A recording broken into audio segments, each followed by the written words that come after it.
顶届3到2风台灾情真严重的高雄，民众惊到这回当然是加强防灾。虽然讲早起的雨也无介大阵，不过这阵风台登陆了后，风向转变，对暗头仔开始，中南部的风雨就加强。加上这满楼沿海地区都要注意海水倒击，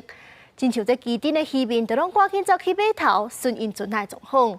根据这气象资料，高雄的山区是落600毫米的大雨，所以讲山区是已经发布土石流黄色警戒，呼吁民众都要提早撤离。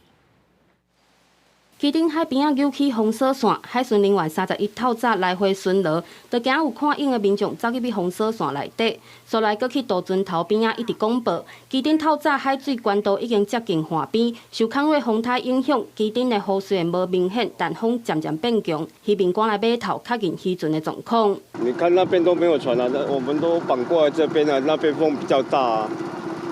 这边风面比较小啊。强风一阵一阵，有民众线已经开火，还是来到市场采港。我伫渡船头边仔的菜市仔，有摊商烦恼要暗中水了会淹水，赶紧完成手头的工课，准备收担返去厝做风台的措施。把那个窗户弄好啊，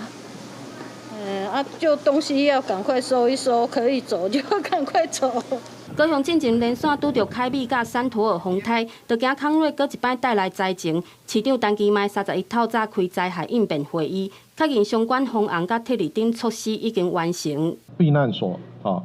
440处，以及义城孤岛地区的这些物资的整备，